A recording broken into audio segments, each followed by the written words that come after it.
هتعمل امتى بقى بارت 2 بتاعت طلقتك نفسي؟ احنا اوريدي كاتبين قصص كتيره المفروض ان احنا ندخل نصورها، بس هي نفس القصه. الوقت يعني عنصر الوقت ان انت تقدر تدخل تصور. خد بالك احنا طلقتك نفسي ده صورناه في سنه وكتبناه في سنه، فاحنا قعدنا سنتين بنكتب فيه.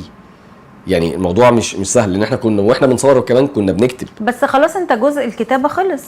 لا في اكيد يعني المكتوب دلوقتي 4 قصص، فلا اعتقد ان احنا محتاجين نزود عليهم شويه كمان. ولازم هتعمل كاست، هل نفس الممثلين هم هيمثلوا تاني؟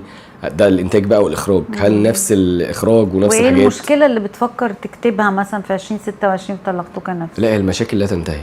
يعني المشاكل لا تنتهي بصراحه. المشاكل تحس ان كل يوم في عندك جديد. يعني احنا في حياتنا هو كل يوم في جديد.